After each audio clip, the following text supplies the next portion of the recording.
Welcome to part 3. We're just waiting for Terry to log on. He should be with us in a second. We were logged on earlier. We had no problems. Have a look. Mate, I'm signed in whenever you're ready. Oh, here we are. Here's Terry. You there, Terry? You there, mate? Terry is connecting to audio. All right.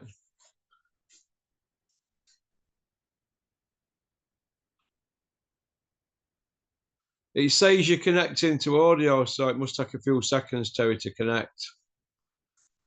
So just send Terry a quick video of that. Terry is connecting to audio. Pop, pop, bang. I don't know. I'm not a geek, am I? If I were a geek, I'd have this mastered, wouldn't I? You know what I mean? But just waiting for Terry to connect. I'm just trying to think what we can talk about now. I'll tell you what we'll talk about. Who's the best pound for pound? And I want to talk about prospects. He's got Shannon Briggs, is it, on his thumbnail? Oh my God. Let's go, champ. Oh my God. Let's go, chump. Can't hear you. So here we are. Are you there, Terry? Mate, can you hear me? Yeah, I can hear you now, mate. How are you? Mate, you know me, I'm all good. Just looking forward to this fight weekend being over now. Yeah, you've got Shannon Briggs on your Let's Go Champ on the profile. Of course. Yeah, and just harking back to the real hard men of boxing. Yeah, it's well, Shannon Briggs were a massive puncher, wasn't he? Had a pretty good chin as well. We forget that sometimes. What do you think to David A coming out in Joshua's defense, saying the new Joshua had battered the old Joshua in a round? David knows what to say and when to say it. He's a master at it, isn't he? Yeah. Is this a Simon Jordan interview? Yeah, that's basically it, yeah. If you watch it, watch how fluent and amazing he sounds when he's talking about the early part of his career when it's all really successful. And then see how his voice and speech patterns change when he talks about anything sort of after that. I just found that interesting. Well, DeBar's just come out and it's just gone out in a press release and said everything's good between him and Don Charles. So I don't know what all this palaver's all about. It's just a sideshow, isn't it? Training camp's been brilliant. As long as Don's in my corner, everything's good, he's saying. So. But the thing is, Russ, like, I know people that were in camp, and had there been issues, it would have surfaced by now. Like, yeah, they wouldn't have finished the camp, would they? Exactly. You would have found someone else. But the thing I've learned is people just want to make themselves busy. They want the limelight to be on them. So they'll say anything. And maybe what's happened with Spencer is so many other people have come into that space that he used to own by himself that he feels the need to ratchet it up. Because remember, for a long time, everyone used to call Johnny Nelson the company man, right? But now Johnny's the guy that's pushing the envelope when it comes to people with a microphone in their hand. And so it's not so easy for Spencer to get attention because guys like Johnny are stepping up, Macklin's stepping up a little bit. You got Carl Froch on YouTube doing what he does. It's very, very hard for Spencer to be the knowledge anymore. Yeah. I see where you're coming from. Well, Don Charles has just issued a statement saying that he's got a heavy cold and he wanted to stay away from all the fighters on the bill this week. Okay, understandable. So it's all made Big Malk look stupid. You know, maybe he could have worn a mask. Like 4 years ago, he would have just worn a mask and shown up. I know. Yeah, what's all that about, mate? Hey? But I just hope they just get at it. But getting back to the actual show, they're all getting well paid, aren't they? Yeah, like I told you, like, the replacement for Liam Smith was being offered $500,000. So you work out what everyone else is getting based off that. Well, Sonny Edwards is going to eat off that Ismail Davis's purse, isn't he? Are they still involved with him? He's manager, isn't he? Isn't that Lee Eaton? Well, I don't know. I got the impression that after watching Sonny's interview on IFL, he's saying he were having calls from Saudi lot and Eddie and all them lot and other people ringing him saying, get in touch, and regarding your Izzy or Guy and all this. So I'm assuming Sonny's going to be dining at the table. Look, I'm not going to knock that either. Let boxers get the money. Good luck to everything. Listen, do you know what? To say when he's been fighting a press conference, he's come across as a little dick. He's actually talks a lot of sense. He's not a bad pundit, to be honest. He's better than what a lot of them out there that are earning a crust, isn't he? I like him because he's got balls. Yeah.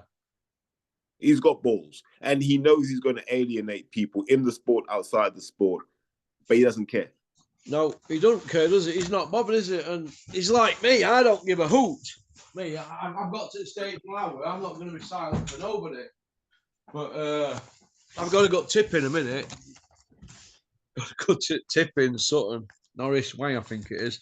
I'm going to go to tip, and the prices they charge us take stuff away, mate. Around here is shocking. It's limited, but so I've got my scruffs on. But getting back to Sonny, I give him credit for taking that Gal Yafai fight. I do. But what I really want to talk about is the next generation. And I'm not talking Crusher Ben, Eubank, and all them. I'm talking who have we got coming through from the EIS? Who are these next generation of fighters, Terry? Where are they? Where are they? A couple of exciting kids. No. There's a couple of exciting kids. Leo Atang, kid out of York. I think he could be, like, if we just let him learn and let him develop and don't judge him until he's about 25. Yeah. He could be special. He's up there at the EIS with your lad, Tien Stott.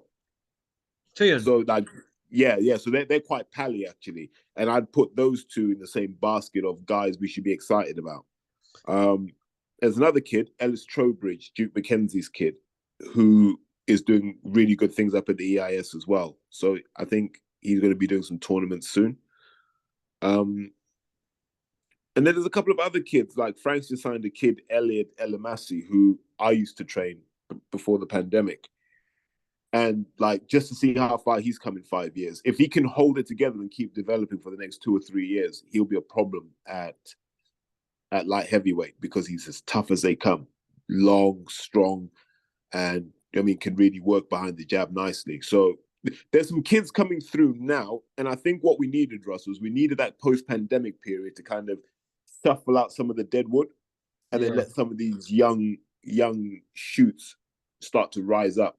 Now, it doesn't mean that they're all going to be world champions, Russ, but they're young, hungry kids who've kind of done it the right way. They've done the amateurs, they've done the tournaments, so they've got a good foundation. Yeah, I see where you're coming from. I remember having Tien Scott on channel years and years ago. He trained by Glyn Rhodes, a nice kid, only about 14, 15, a big old lump, big old 178-pound lump. Mate, he's bigger than that now. Jesus. Think he'll fight at heavyweight or super heavy? This is interesting. Depends what Leo does. If Leo fights at heavy, I think he'd probably pull Tien down to 86 for just normal tournaments. And if he were to go to the Olympics or Commonwealth, see if he could make 80. But I don't know what weight he wants to do. But they're both lads who could be as big or small as they want. They're just in that prime position. Yeah. Actually, Russell, a kid I didn't mention, who I should mention, young kid Alois Jr. Don't sleep on him. I know people will say, yeah, I saw him fight the Italian. He wasn't that impressive. Oh, he's limited. You got to remember, he's still a kid. You know what I mean? Like, he's still a proper kid. He's like barely 21. And so he's, going through that maturation process. But being around, imagine this, every day you're in the gym and it's Joshua and it's Wardley and it's Moses Atauma and it's Jamie TKV. the smaller guys. There's Chris Congo, the McCormack brothers, Cordina, Hatton's there. Do you know what I mean? So he's learning off so many people, but I expect him to be a bit of a bolter in the next couple of years. Do we want T and Scott to make the same mistakes Liam Cameron or not? Because Chris Smedley said to Liam and his dad Alan, look, don't turn pro as a teenager. Wait it out another 4 years. You've got a chance to go to Olympics. And they obviously signed with Dennis. It didn't work out. Obviously, if it had worked out with Dennis, it would have been all right, but it didn't work out. And then you're playing catch up, aren't you? But Chris said he felt another 4 years an amateur would have been a lot perfect. Do you think that Glyn Rhodes won't make that mistake? He'll advise Tian's family to do the right thing, go through the proper. So it depends on what happens with the Olympics. So if the IOC say boxing's not at 2028, then you've only got the Commonwealths, right, in Glasgow in 2 years. Why not do those and then turn over? There'll be like Callum Johnson did. Like Callum Johnson, he turned over, didn't he, with Naz after he won gold, didn't he? Turned over with Naz. Well, Nazim Ahmed were his manager, wasn't he? Frank Warren were his promoter. Okay. I thought you meant the same time as Naz. I was like, what? Nazim Ahmed were the manager for Callum Johnson when he turned pro, wasn't he? Lincoln kid. Yeah, I didn't know that. Yeah, Naz was his manager. Yeah, and you know what? Callum Johnson, the more I think about him, I know he's a cruiserweight now. He's no miles on clock, has he, really? No. So he's pushed through about 40-year-old, isn't he, or getting that way. You know, miles on the clock. Apart from that Beterbiev fight, none. None. And he's so when Commonwealth 2010 won it, so he got gold. So 14 years later, he probably is 40 now, Callum, but he's like an E-type Jag with 40,000 clock, isn't he, really? Hopefully a bit quicker. Hey, E-type Jags can motor. 250 brake back in the day, that was savage. 60s kid. Savage. Yeah. Mate, that'll get smoked by a Golf R now, though. Oh, yeah. Oh, yeah. Okay. Alfie Warren. He's doing all right, isn't he, as a manager? Top man. Top man. And I like Alfie because, like, Alfie's pro fighter in the stuff that he does. Yeah. Yeah. He's like, look, doing the best for the fighters. Did they get paid on time and that, his lads? Yeah. So Alfie's philosophy is, if I do the right things for the fighters, I'll stay loyal. And if I do the right things by the sport, we'll get our opportunities. And that's what he does. Yeah, he's... I wonder if he'll go into promoting or if he'll just be a middle ground guy, you know, like a manager type. Like Mick Hennessy seems to be more bothered about being that manager type guy and looking for talent kind of thing now, doesn't he, Mick? Don't be surprised at what Mick's doing behind the scenes. Mick's got a lot of power. He just doesn't talk about it. Mick's got a lot of power. You know what I mean? Like you can see it on some of those Sky cards. Mick Hennessy can make things happen. Yeah. What do you see happening with Savannah now? Do you think that'll be it as regards boxing? There's nothing left for her, right? Yeah. And that hurts me to say. Like, I like Savannah Marshall, but I'm like, who does she fight? Where it matters, it doesn't matter now. No. I see what you mean. I see. It's just, I don't know. I know she's ended up retiring. If she does retire, she's retired a 2-weight world champion, and she retired as a champion, and she's gone on to do the MMA stuff, hasn't she now? Olympic bronze medalist, 2-time world champion, headlined. She's done all she can do. She's not got an Olympic medal. She's just got a world gold. Didn't she get a bronze in 2012? No, she's got 2 appearances at the Olympics, but no medals. Oh wow! I thought my mistake. No, but she I think she got robbed in one of them, but she won gold, didn't she? World Championship. So she's a massive puncher, strong for a girl. Very quiet, got a lot of inner confidence, but don't shout and bawl. Just gets on with it. She's really hard training. You know them gym rats. They always end up good fighters, don't they? Gym rats. Not really. I think they do. If you. No. Why don't you? Well, so you're telling me lazy people end up better fighters, Terry? You always have to be controversial, don't you? No. What I'm saying is, Russ, what I'm saying is there are loads of kids that look amazing in the gym, but when the lights come on, you don't see the same thing. Like Dave Allen. I've never seen him in the gym, so I don't know. But yeah, Dave I'm going Allen, to.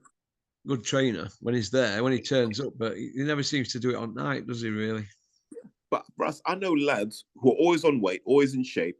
Gym, they spar beautifully, spar anyone. But you take them anywhere outside the gym, and it's like they lose 30% of their magic. It just goes. And so one of the things I've realized is some people just love being in that gym, and being in that gym is what brings the best out of them.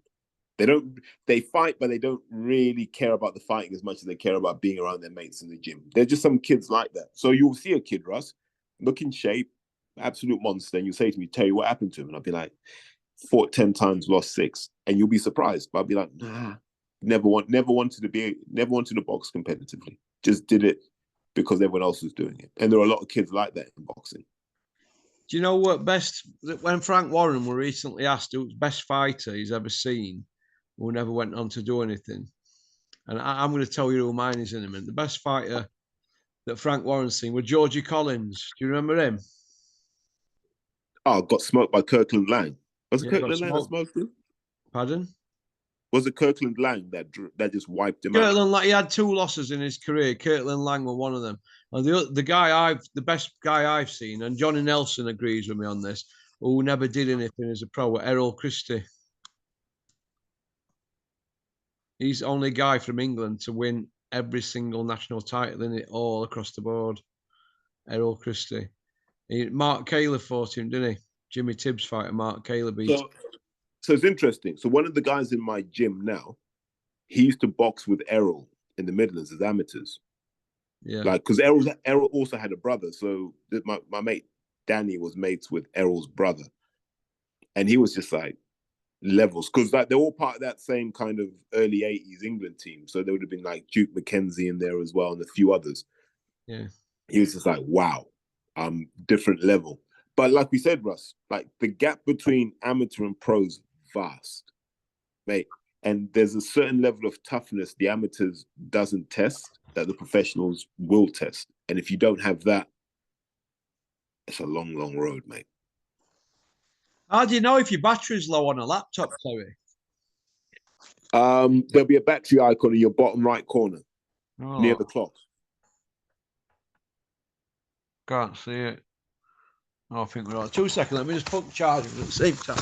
Let's go get it. 2 seconds. All right, man. Keep it rolling. Keep it rolling. Yeah, see, things you guys don't see behind the scenes, right? Every time I log in on time, and Porky is like 5-10 minutes late. And he's the guy that says, we're going to do this at 11. And he'll tell you at 10 to, you go, mate, I'm going to see you in 10 minutes. And then 11 o'clock, mate, just got to take a piss now. And this guy will take a piss for 15 minutes. Hey, but Erol Christie for me, and hearing him, like, hearing people talk about him, they're like in awe of him. Johnny Nelson and, all that, Glyn Rhodes and Pelly Reid, all that here, all going about Erol Christie like he's some sort of god. I know he passed away, sadly, but he must have been good for the amount of respect that people are putting on him. Nigel Benn and people like that, all Ambrose Mendy, all going, oh, Erol Christie were like amazing. And it just didn't happen for him, did it really? Sometimes you just don't have that thing. I can't explain it, but there's some people who just don't have that thing where you've got to go, you go to that dark place. And you just go, right. Audley Harrison. Yeah. Audley Harrison, when Audley Harrison turned pro, he was running around with them T-shirts on, wasn't he? Yes, I can, and all that nonsense. You think he tried to do too much and take too much on, or do you think he just didn't have any arsehole? Which do you think it were? Nah, so there are 2 things about Audley. One, I believe Audley could have won an Olympic gold in any Olympics. When you see someone who's perfectly designed to be an amateur, 6'6", southpaw, wide as a barn, could just keep it long if he needed to, had enough pop to hurt you.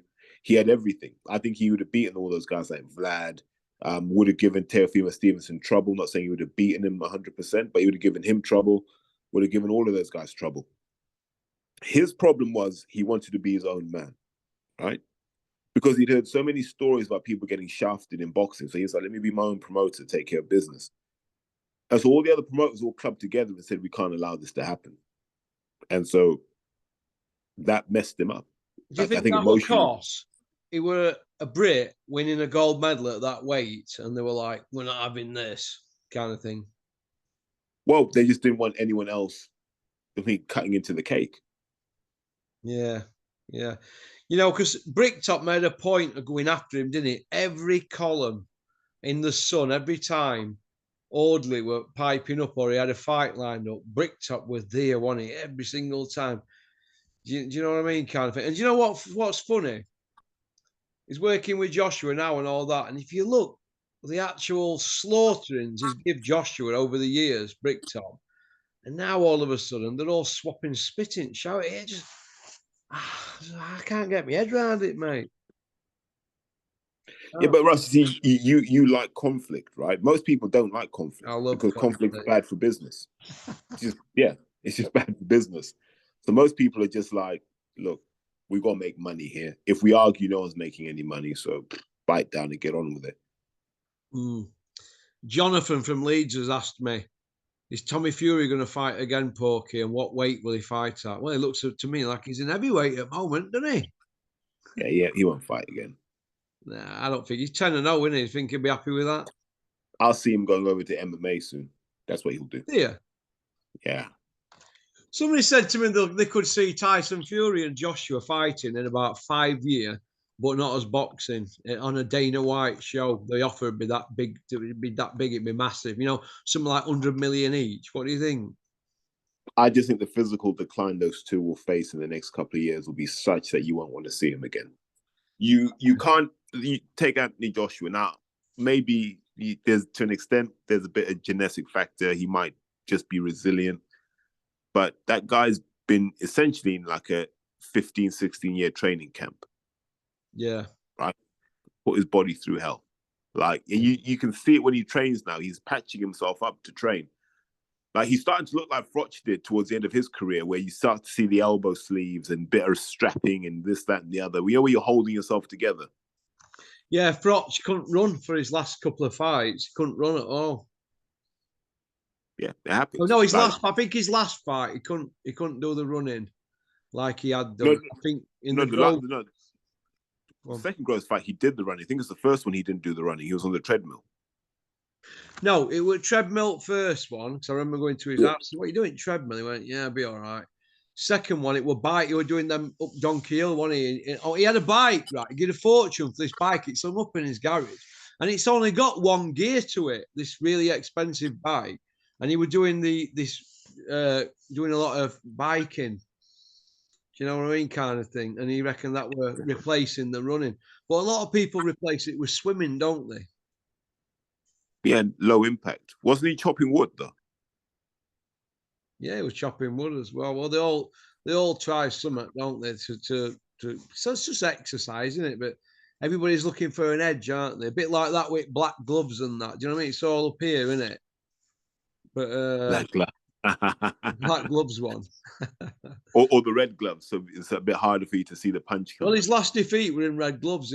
Sorry, he got beat in black gloves against Ward. Sorry, but it went all his career. He had different types of gloves, and when he got beat against Kessler in red, I said, "Put black gloves on." Look, everybody's looking for an edge, but I just think that running, I think it's knocking boxers' careers. I think if they changed it and replaced it with something else, what's better for them? Because some people can run like the wind all day long, can't they? Do you know what I mean? Kind of thing. You know. But the problem is, running is probably the closest thing you can have to being in a boxing ring. Because remember, your legs have to move you about. Yeah. So you got to break inertia. You got to be able to move in multiple planes of motion. I don't think you can get away from running. Now, do you need to run 30, 40 miles a week? No. But you do have to do some running. There's no question about that. Because you got to have your conditioning from your toe all the way up to your hip. What do you think about McCracken never being involved with fighters when they do running? He was never involved with Froch when he did his runs, and Joshua just leaves them to it.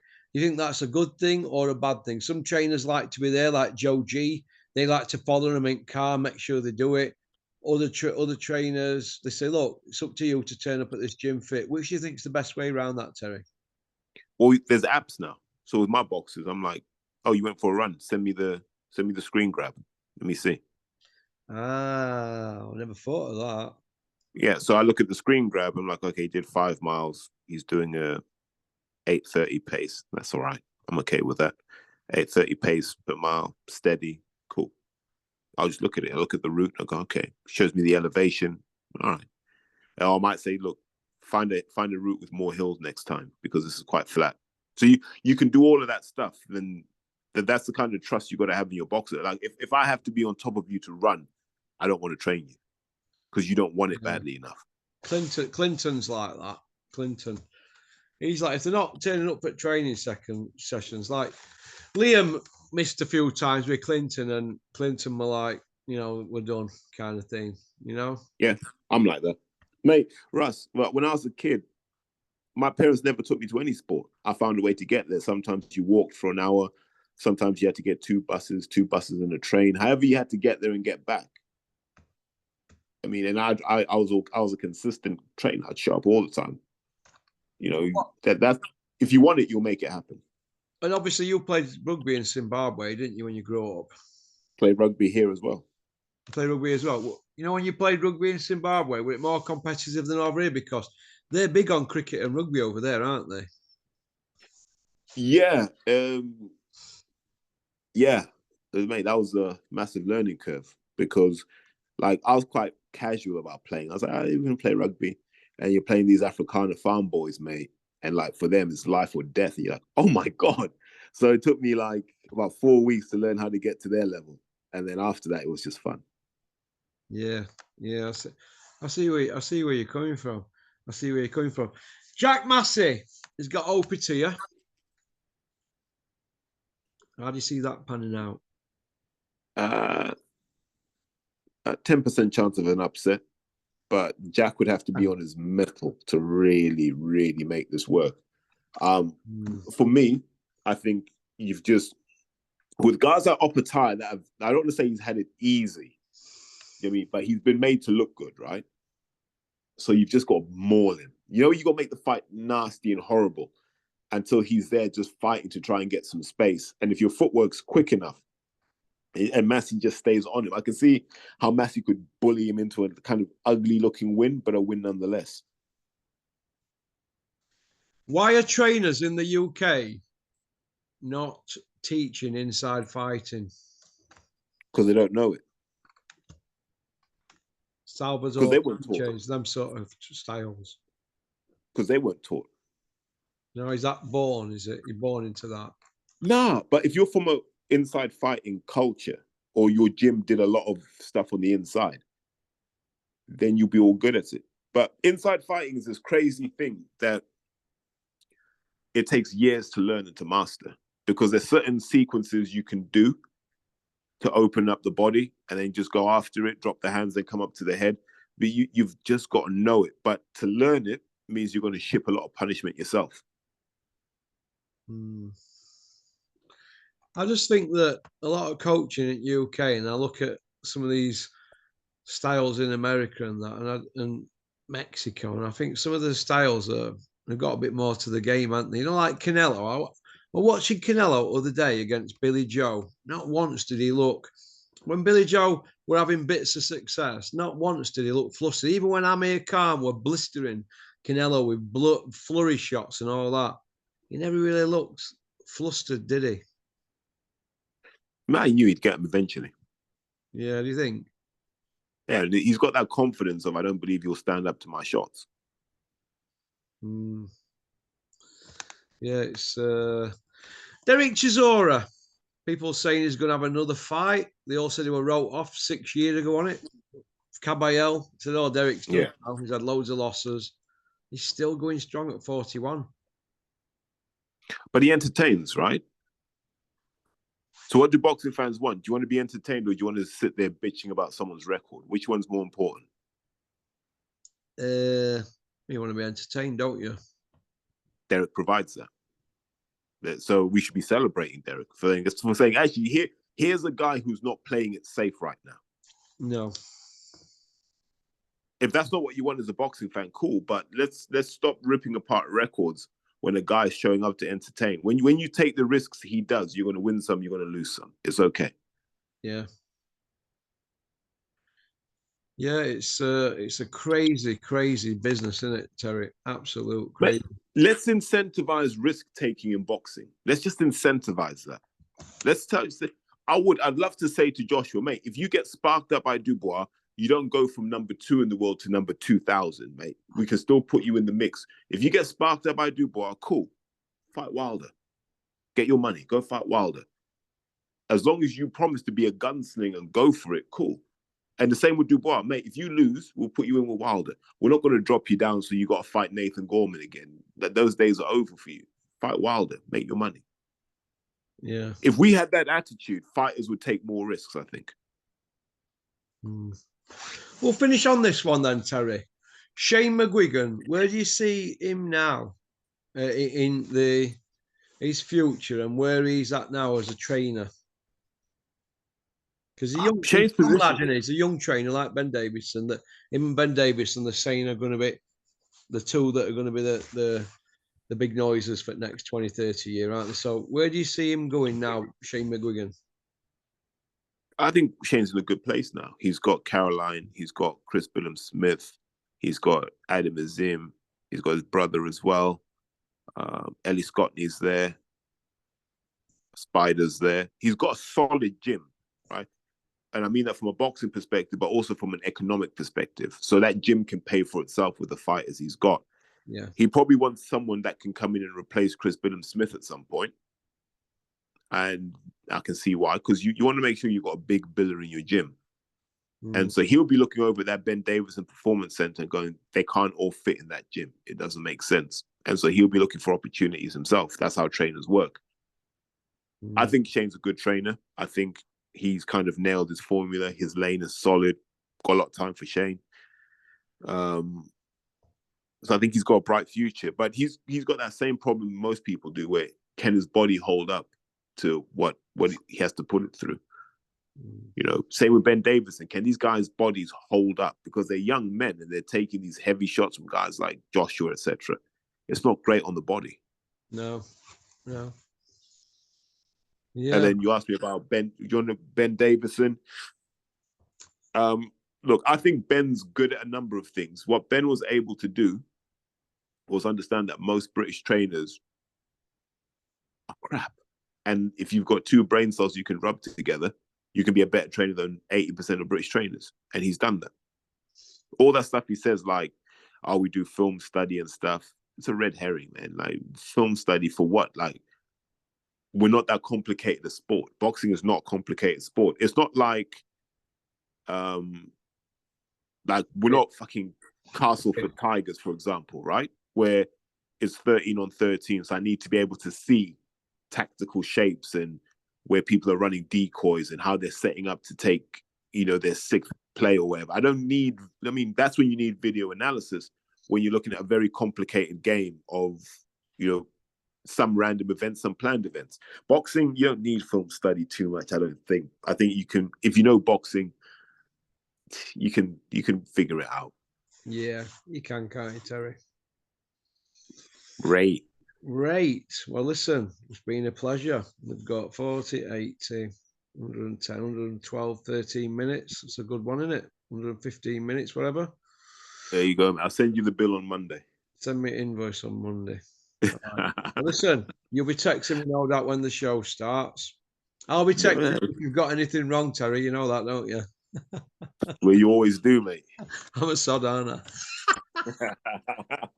Listen, you take care, brother. I love you. Take care, pal. Give your man my love. I will do, mate. Listen, you take care. Take care, Paul. Cheers, mate. See you later. Bye-bye. Bye. That was my good friend, Terry Chappendama. Women love him. Men want to be him. Good lad, Terry. Did you know he's a banker? And that's what happens. I'm not just talking about them in Barclays when you go in and you say, can you have 200 quid out, love? Through glass screen. We're talking banker behind the scenes. It just shows you if you do your sums at school, boys and girls, you can get a 6-figure salary, just like Terry. You've got to go to uni, though, for it. That's about it, really. Good luck to Terry. I hope he has a great weekend. He's in good nick at the moment, and that's good. If you eat correctly and train properly, you'll be all right. Train smarter, I say. Took me years to work that out. So that's it. I'm off to tip now. Jesus, pop bang on that one, Russell. I got a short straw there. That's about it. Hope everybody has a great weekend and you watch the boxing. These will be out probably Saturday morning, or late Friday night. I'll get them out. Then we can start afresh on Sunday. Oh, God, I can feel a few roasts coming on. So if anybody wants to start carrying off this weekend on YouTube, boxers, trainers, promoters, start chatting knackers when that ice breaks. Woo! I'll be waiting underneath it. All right. One piece out. Everybody have a great weekend. Max, don't text me ever again, Max, or ring me. I don't want to know. Text me when you're 18, Clem. Your words, Max. I'm going to get to 18, Clem. Walking around, Max, at 23 Clementines is not good. All right. You should have listened to Julian and me. One piece out. Pop, bang. Porky's International is our sister channel. Don't forget to like and subscribe and leave a comment. Go and have a little nosy. Go on, booyaka.